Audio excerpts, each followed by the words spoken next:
Hello, good morning dear friends. कैसे हैं आप सब? आशा करती हूँ अच्छे होंगे और happy independence day. Dear friends, जैसे कि आज 15 अगस्त है ना। 15 अगस्त, देखिए डियर फ्रेंड्स, 15 अगस्त को हमारा देश आज़ाद हुआ था, है ना। तो ज़रूरी नहीं है कि हम अपने देश की जो सेवा करें वो बॉर्डर पर रहकर ही करें, है ना। हम एक अच्छे नागरिक बनकर भी देश की सेवा कर सकते हैं। और आप लोगों के पास तो अच्छा मौका आने वाला ही है कि आप एक अच्छे कांस्टेबल बनकर भी देश की सेवा कर सकते हैं। जरूरी नहीं है कि हम बॉर्डर पर तैनात होकर ही देश की सेवा करें। तो देखते हैं क्वेश्चंस, कैसी तैयारी है आप सबकी। तो चलते हैं क्वेश्चंस की तरफ। Dear friends, question first. Sarveshwar Dayal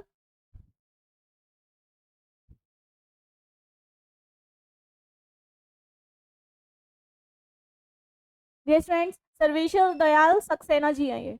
Sarveshwar Dayal Saxena को किस रचना के लिए साहित्य अकादमी पुरस्कार दिया गया था? तो हमारा ए ऑप्शन है जंगल का दर्द, बी ऑप्शन है गर्म हवाएं, सी ऑप्शन है खूंटियों पर टंगे लोग, और डी ऑप्शन है क्या कहकर पुकारूं। डियर फ्रेंड्स, ये तो क्लियर है कि सर्वेश्वर दयाल सक्सेना जी को साहित्य अकादमी पुरस्कार मिला है।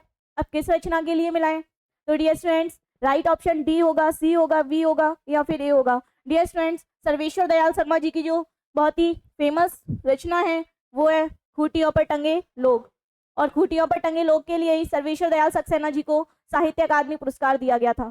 तो चलते हैं नेक्स्ट क्वेश्चन की तरफ। Question number second. सही बहुवचन वाला विकल्प पहचानिए। चिड़िया होगा, चिड़ियाएं होगा, चिड़ियों होगा या चिड़ा होगा। डियर फ्रेंड्स, अगर हम वचन की बात करें तो वचन हमारे हिंदी में दो होते हैं, एक वचन और बहुवचन। एक वचन और बहुवचन, एक वचन और बहुवचन।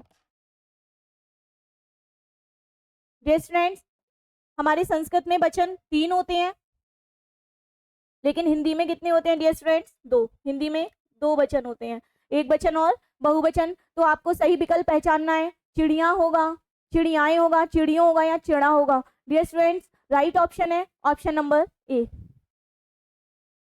चलते हैं नेक्स्ट क्वेश्चन की तरफ। Question number third. इनमें से कौन सा एक विलोम युग्म नहीं है? डियर फ्रेंड्स, अगर हम विलोम शब्द की बात करें तो विपरीत अर्थ देते हैं ये। कैसा अर्थ देते हैं? विपरीत अर्थ देते हैं। विपरीत अर्थ देने वाले शब्दों को हम विलोम शब्द कहते हैं। तो ए ऑप्शन है हमारा गुण और दोष, बी ऑप्शन है पाप पुण्य, सी ऑप्शन है न्यून अधिक, और डी ऑप्शन है वृद्ध और विशाल। डियर फ्रेंड्स, देखते हैं डी ऑप्शन को। वृद्ध मीन्स भी बड़ा होता है और विशाल मीन्स भी बड़ा होता है।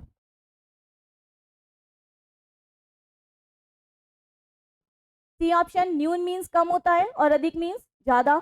और बी ऑप्शन पाप, और पाप का विलोम पुण्य होता है।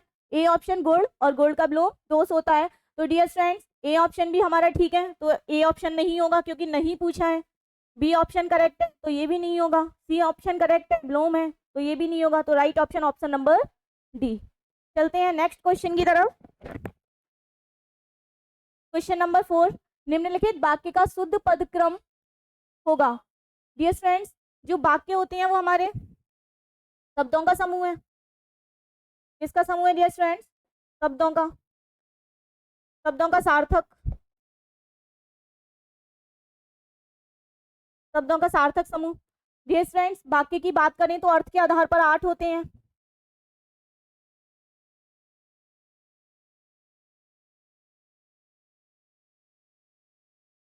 अर्थ के आधार पर 8 होंगे। रचना के आधार पर बात करें तो तीन तीन प्रकार के वाक्य होते हैं, है ना। रचना के आधार पर तीन होंगे, सरल वाक्य, मिश्रित वाक्य और संयुक्त वाक्य। तो हमारा यहाँ पर पूछा है शुद्ध पदक्रम होगा। एक, पानी का गिलास लाओ, बी ऑप्शन पानी का एक गिलास लाओ, सी ऑप्शन एक गिलास पानी का लाओ, और डी ऑप्शन इनमें से कोई नहीं। तो डियर फ्रेंड्स, ए ऑप्शन है एक पानी। डियर फ्रेंड्स, पानी हमारा गणनावाचक संज्ञा नहीं है, पानी को हम काउंट नहीं कर सकते, गिन नहीं सकते, तो एक पानी रॉन्ग है ये। डियर फ्रेंड्स, पानी का एक गिलास लाओ। डियर फ्रेंड, ग्लास पानी का नहीं होता है ना, तो ये भी रॉन्ग है। एक गिलास पानी का लाओ इज दी करेक्ट ऑप्शन। तो चलते हैं नेक्स्ट क्वेश्चन की तरफ। क्वेश्चन नंबर फिफ्थ, पश्चिमी हिंदी की उत्पत्ति किस अपभ्रंश से हुई है? डियर स्टूडेंट्स, अगर हम अपभ्रंश की बात करें तो अपभ्रंश का वाल्मीकि स्वयंभू को कहा जाता है। अपभ्रंश का वाल्मीकि किसे कहा जाता है? स्वयंभू को। डियर स्टूडेंट्स, ये क्वेश्चन कई बार पुट अप हो चुका है कि अपभ्रंश का वाल्मीकि किसे कहा जाता है? अपभ्रंश, अपभ्रंश का वाल्मीकि।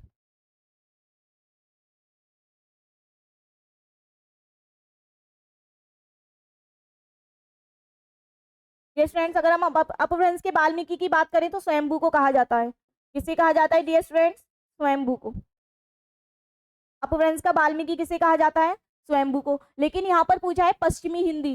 डियर स्टूडेंट्स, पश्चिमी हिंदी की उत्पत्ति किस अपभ्रंश से हुई है? A option Shauraseni, B Ardhamagadhi, सी मागधी और डी महाराष्ट्री। डियर स्टूडेंट्स, अगर हम महाराष्ट्री की बात करें तो इससे मराठी की उत्पत्ति हुई है, मराठी भाषा की। किसकी डियर स्टूडेंट्स? मराठी। अगर हम मागधी से बात करें तो बिहारी हिंदी की।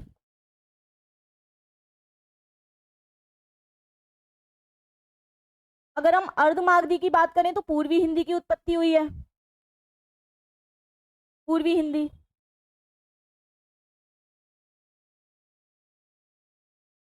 डियर स्टूडेंट्स, अगर हम सौरसैनी अपभ्रंश की बात करें तो पश्चिमी हिंदी की जो उत्पत्ति हुई है वो हमारी सौरसैनी अपभ्रंश से हुई है। तो A option is the correct option, क्योंकि अर्धमागधी अपभ्रंश से पूर्वी हिंदी और मागधी अपभ्रंश से बिहारी हिंदी की और महाराष्ट्रीय अपभ्रंश से मराठी हिंदी की उत्पत्ति हुई है। तो चलते हैं नेक्स्ट क्वेश्चन की तरफ। क्वेश्चन नंबर 6, हिंदी भाषाई प्रांत में शामिल नहीं है। डियर स्टूडेंट्स, जो हिंदी भाषा है वो हमारे संविधान के अनुच्छेद 343 में, संविधान के अनुच्छेद 343 में हमारी राजभाषा हिंदी और लिपि देवनागरी बताई है। कौन सी बताई है? हिंदी और हिंदी की लिपि देवनागरी। लिपि क्या बताइए dear students? Devanagari.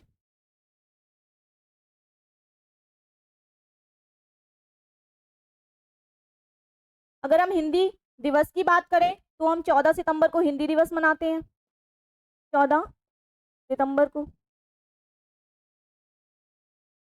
Dear students, अगर हम अंतर्राष्ट्रीय मातृभाषा दिवस या फिर विश्व हिंदी दिवस की बात करें तो वो आप मुझे कमेंट बॉक्स में कमेंट करके बताएंगे, क्योंकि पिछली क्लास में हम पढ़ चुके हैं कि विश्व हिंदी दिवस कब मनाया जाता है और अंतर्राष्ट्रीय मातृभाषा दिवस कब मनाया जाता है।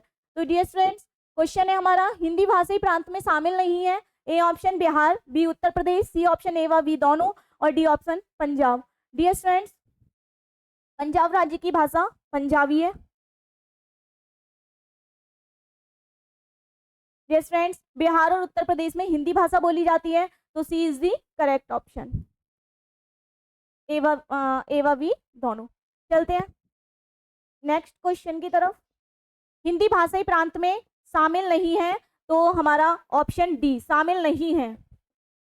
यहाँ पर शामिल है नहीं पूछा है डियर स्टूडेंट, नहीं है पूछा है, तो शामिल नहीं है पंजाब, क्योंकि पंजाब में पंजाबी भाषा बोली जाती है। क्वेश्चन नंबर 7, अनुनासिक व्यंजन कौन से होते हैं? डियर स्टूडेंट्स, कल भी हमने बात की थी अनुनासिक,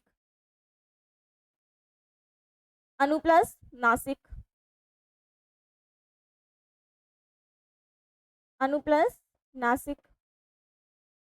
डियर स्टूडेंट्स, अनु का पर्याय पूछे तो अनु का पर्याय होता है मुख। क्या होता है डियर स्टूडेंट्स? मुख। और नासिक का पर्याय नाक।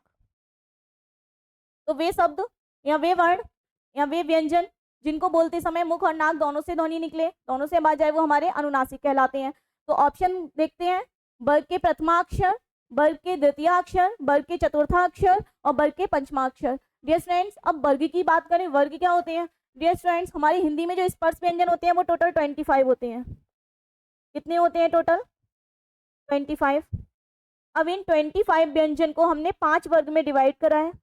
कितने वर्ग में डियर स्टूडेंट्स? 5 वर्ग में। और पांचों वर्ग में 5-5 वर्ण आते हैं, पांचों वर्ग में 5-5 वर्ण आते हैं। अगर हम इनकी मल्टीप्लाई करें तो टोटल 25 है ना। तो इस तरीके से ही हमारे 25 वर्ण 5 वर्ग में रखे गए हैं। तो डियर स्टूडेंट्स, देखते हैं अनुनासिक व्यंजन कौन से वर्ग में आते हैं या कौन से वर्ण है।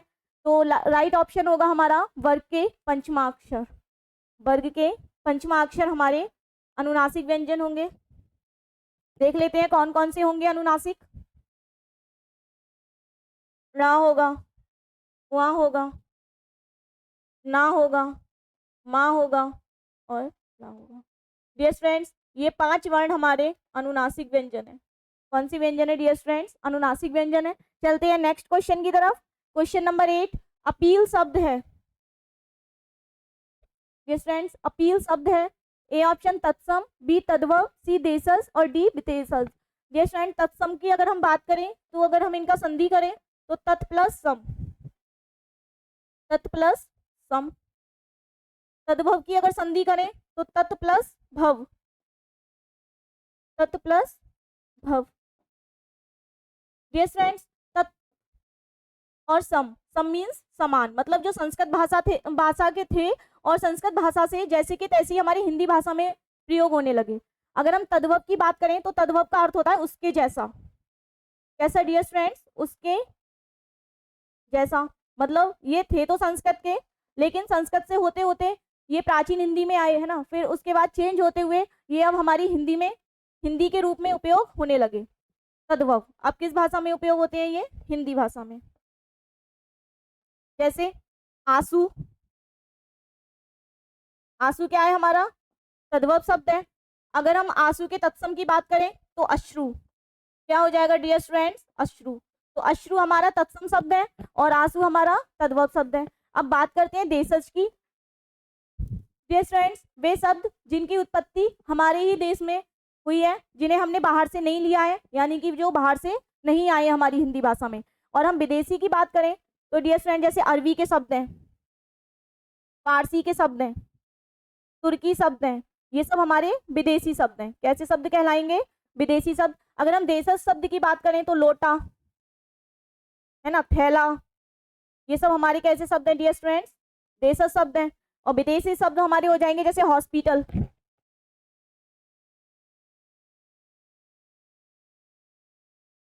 है ना, हॉस्पिटल हो गया। क्रिकेट हो गया, क्रिकेट भी हमारा विदेशी शब्द है, क्रिकेट हमारा विदेशी शब्द है। तो चलते हैं राइट ऑप्शन देखते हैं। अपील शब्द कैसा होगा? तत्सम होगा, तद्भव होगा, देशज होगा या विदेशज होगा? Dear friends, right option option number D. चलते हैं नेक्स्ट क्वेश्चन की तरफ। क्वेश्चन नंबर 9 विकारी शब्द कौन से होते हैं? डियर फ्रेंड्स, विकारी शब्द कल हमने पढ़े थे। शब्द हमारे दो होते हैं, विकारी और अविकारी, विकारी और अविकारी। देखिए अगर यहाँ से विलोम शब्द भी हमें पता चल रहा है कि विकारी का विलोम क्या होगा? अविकारी होगा। डियर फ्रेंड्स, अविकारी का अन्य नाम है हमारा अव्यय। क्या है डियर फ्रेंड्स? अव्यय। ठीक है। और अव्यय के भेद कल हमने पढ़े थे, 5 भेद होते हैं। कितने भेद होते हैं डियर फ्रेंड्स? 5 भेद होते हैं, विकारी और अविकारी। डियर फ्रेंड्स, विकारी, विकारी का अन्य नाम अव्यय, और इसके भेद होते हैं 5। अविकारी वे शब्द होते हैं जो नहीं बदलते हैं, है ना, वचन, लिंग और संज्ञा के अनुरूप नहीं बदलते हैं।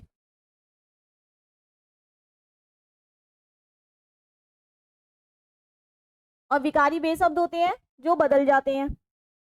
किसके अनुरूप बदल जाते हैं? लिंग और वचन के अनुरूप।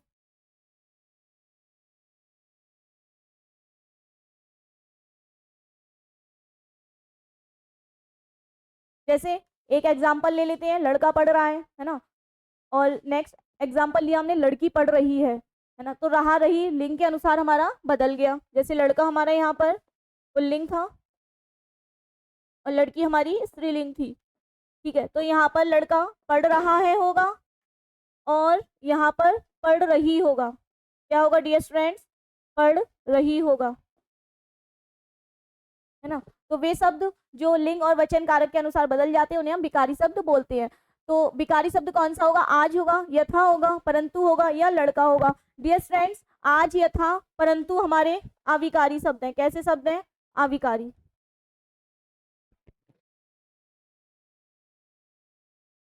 अविकारी शब्द है, जबकि लड़का हमारा कैसा शब्द है? विकारी। तो dear friends, right option option number D. चलते हैं 10 क्वेश्चन नंबर 10 की तरफ। दुकूल का पर्यायवाची है। डियर फ्रेंड, दुकूल का पर्यायवाची कपड़ा होगा, नव होगा, धरती होगा या अंतरिक्ष होगा? डियर फ्रेंड्स, धरती की बात करें तो हमारा पृथ्वी, धरा, भूमि,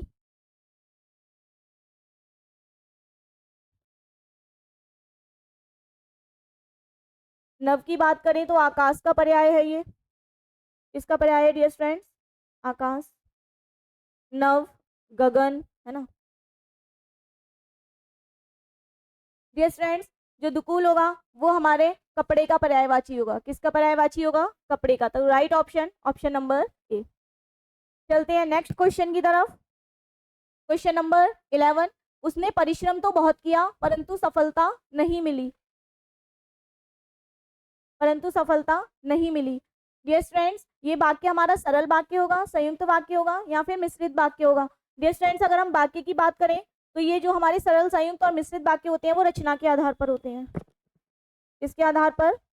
रचना के आधार पर 3 होते हैं, है ना। तो राइट डी ऑप्शन कह रहा है कोई नहीं, तो हमें देखना है उसने परिश्रम तो बहुत किया परंतु सफलता नहीं मिली। डियर फ्रेंड्स अगर हम सरल वाक्य की बात करें तो इसमें एक उद्देश्य होता है और एक विधेय। एक उद्देश्य और एक विधेय।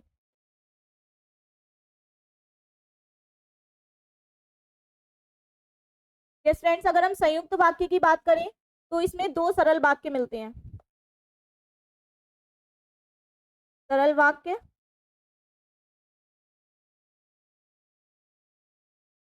प्लस योजक शब्द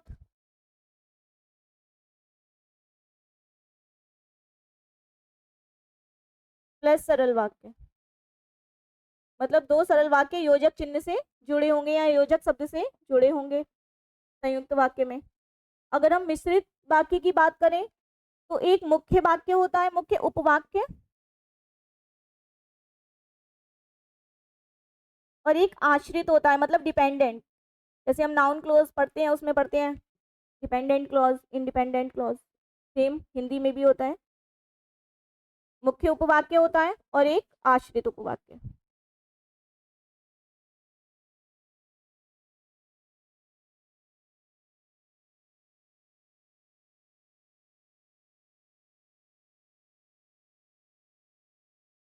यस फ्रेंड्स सरल वाक्य हमारा एक उद्देश्य और एक विधेय होता है। सरल वाक्य में क्या होता है? एक उद्देश्य और एक विधेय। तो जैसे राधा पढ़ती है, राधा पढ़ती है,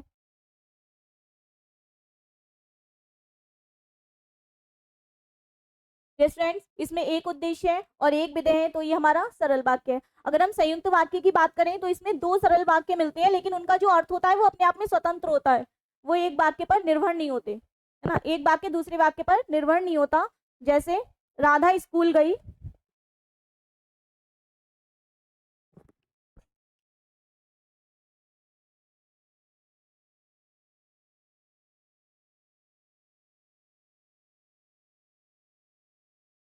और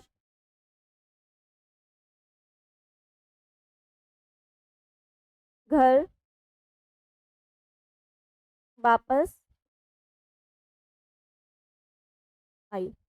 यस फ्रेंड्स इसमें दोनों वाक्य अपने आप में स्वतंत्र हैं। राधा स्कूल गई, घर वापस आई, तो कोई भी वाक्य किसी पर डिपेंड नहीं है, मतलब निर्भर नहीं है अर्थ बताने के लिए, तो ये हमारा संयुक्त वाक्य होगा। अगर हम मिश्रित वाक्य की बात करें तो अगर हम इसका एक वाक्य छिपा लें, जैसे उसने परिश्रम किया तो बहुत, उसने परिश्रम तो बहुत किया परंतु सफलता नहीं मिली, तो हमने अगर ये छिपा लिया वाक्य, उसने परिश्रम तो बहुत किया, है ना, परंतु सफलता नहीं मिली, तो हमें इस नेक्स्ट वाक्य का अर्थ नहीं पता चलेगा जब तक हम एक वाक्य नहीं देखेंगे, है ना। तो ये क्या होता है? एक वाक्य दूसरे वाक्य पर डिपेंड होता है। तो right option, option number C.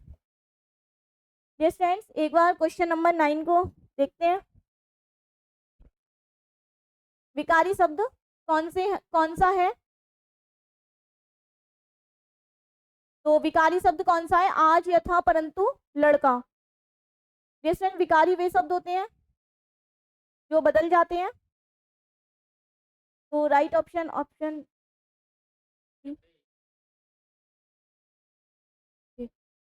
Yes friends यहाँ पर हमारा राइट ऑप्शन होगा ऑप्शन नंबर सी। यहाँ पर अविकारी को हम अव्यय बोलते हैं, अविकारी को ही क्या बोलते हैं, अव्यय।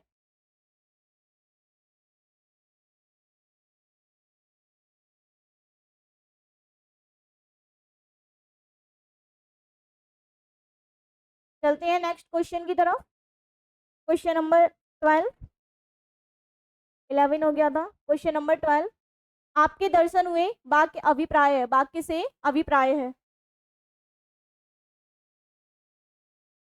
आपसे भेंट हुई, आपसे भेंट होती है, ए और बी दोनों, या आपसे भेंट नहीं होती है। डियर फ्रेंड्स, यहाँ पर आपके दर्शन हुए तो ये सरल है, निषेध तो नहीं है इसमें, लेकिन हमारे डी ऑप्शन में क्या है, निषेध हो रहा है, तो डी ऑप्शन नहीं होगा। अब देखते हैं ए और बी दोनों होंगे, या फिर ए होगा या बी होगा। आपसे भेंट हुई या आपसे भेंट होती है, मतलब आपके दर्शन हुए। यस फ्रेंड्स, तो इसका राइट ऑप्शन होगा आपसे भेंट हुई, ना कि आपसे भेंट होती है। तो चलते हैं नेक्स्ट क्वेश्चन की तरफ। क्वेश्चन नंबर 13, अनामिका की रचयिता हैं। यस फ्रेंड्स, अनामिका की रचयिता जयशंकर प्रसाद जी होंगे, सुमित्रा नंदन पंत जी होंगे, नागार्जुन जी होंगे, या फिर निराला जी होंगे। यस फ्रेंड, जयशंकर प्रसाद की बात करें तो आंसू, लहर, तितली और कामायनी जयशंकर प्रसाद जी की है। सुमित्रा नंदन जी की बात करें तो इनका चिदम्बरा, जिस पर इन्हें ज्ञानपीठ पुरस्कार मिला था। इनकी अन्य रचनाएं हैं ग्रंथि, कुंजन, पल्लव, है ना। तो और निराला जी की बात करें तो इनका पूरा नाम है सूर्यकांत त्रिपाठी निराला जी। इन्हें महाप्राण कवि भी कहा जाता है, महाप्राण कवि भी कहा जाता है। तो अनामिका की रचयिता है हमारे Nirala ji, is the correct option. चलते हैं नेक्स्ट क्वेश्चन की तरफ। क्वेश्चन नंबर 14, कुरुक्षेत्र के रचयिता हैं दिनकर जी, रामवृक्ष बैनीपुरी जी, या फिर अज्ञेय जी, या फिर पंत जी। तो डियर फ्रेंड्स, कुरुक्षेत्र के जो रचयिता होंगे वो हमारे रामवृक्ष बैनी रामधारी सिंह दिनकर जी। डियर फ्रेंड्स, रामधारी सिंह दिनकर जी ने हमारी कुरुक्षेत्र की रचना की थी। रामवृक्ष बैनीपुरी जी की है गेहूं और गुलाब, गेहूं और गुलाब।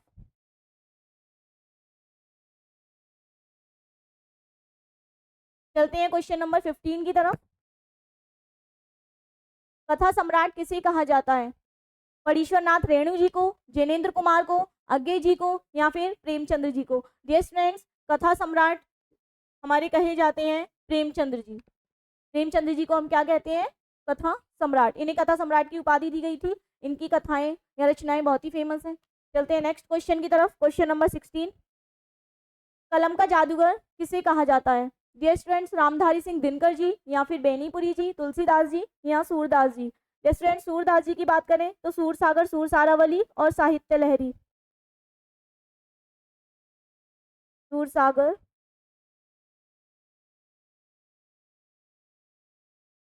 सूरसारावली और साहित्य लहरी।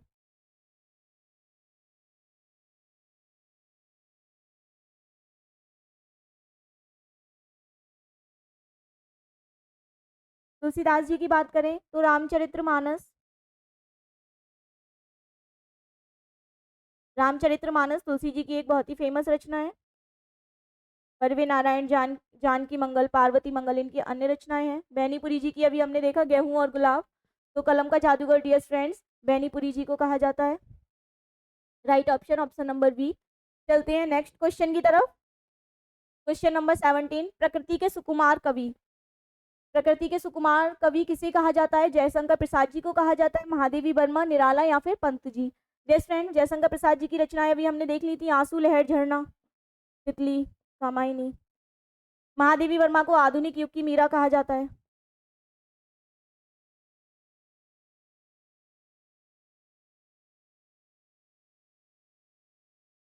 आधुनिक युग की मीरा। सूर्यकांत त्रिपाठी निराला जी को महाप्राण कवि कहा जाता है। इनकी एक बहुत ही फेमस रचना थी राम की शक्ति पूजा। सुमित्रा नंदन पंत जी को प्रकृति के सुकुमार कवि कहा जाता है। तो right option, option number A. चलते हैं नेक्स्ट क्वेश्चन की तरफ। क्वेश्चन नंबर 18, मैथिल कोकिल कहा जाता है। मैथिल कोकिल कहा जाता है विद्यापति को, अमीर खुसरो को, चंद्रवरदाई को, या फिर हेमचंद्र जी को। यस फ्रेंड्स, जो चंद्रवरदाई की एक बहुत ही प्रसिद्ध रचना है पृथ्वीराज रासो। पृथ्वीराज रासो। अमीर खुसरो को तृतीय हिंद भी कहा जाता है, और मैथिल कोकिल कहा जाता है हमारे विद्यापति को। तो right option option number A. चलते हैं नेक्स्ट क्वेश्चन की तरफ। क्वेश्चन नंबर 19, उसने कहा कि मैं जाऊंगा वाक्य है। डियर फ्रेंड्स, हम देखते हैं एक इसमें प्रधान वाक्य है, उसने कहा मैं जाऊंगा, मतलब ये आश्रित है। क्या है डियर फ्रेंड्स? आश्रित। अगर हम ये वाला वाक्य छुपा लें या इरेज कर दें, इसको रफ कर दें, तो मैं जाऊंगा, कहा कि मैं जाऊंगा, वाक्य का अर्थ नहीं समझ आ रहा। और अगर हम इस वाले को छुपा लें, मैं जाऊंगा, तो उसने कहा, क्या कहा हमें नहीं पता जब तक हम आगे का वाक्य नहीं देखेंगे कि उसने कहा कि मैं जाऊंगा। तो ये वाक्य होगा हमारा मिश्रित वाक्य। चलते हैं नेक्स्ट क्वेश्चन की तरफ। क्वेश्चन नंबर 20, प्राची का पर्यायवाची होगा डियर फ्रेंड्स पूर्व होगा, पश्चिम होगा, उत्तर होगा या दक्षिण होगा। तो प्राची जो दिशा कहा जाता है वो हमारी पूर्व दिशा को कहा जाता है। तो A option is the correct option. Dear friends, ये हमारे 20 क्वेश्चंस हमने डिस्क्राइब करे, और आशा करती हूँ आप सभी को क्वेश्चन समझ आए होंगे। अगर कहीं भी किसी क्वेश्चन में डाउट हो तो वो आप मुझे कमेंट बॉक्स में कमेंट करके बताइए। और एक सीट आप पक्की करिए आज 15 अगस्त पर। आप अपने आप से खुद से वादा कीजिए कि मैं एक सीट पक्की करके देश की सेवा में काम आऊँगा। तो best of luck and thanks for watching.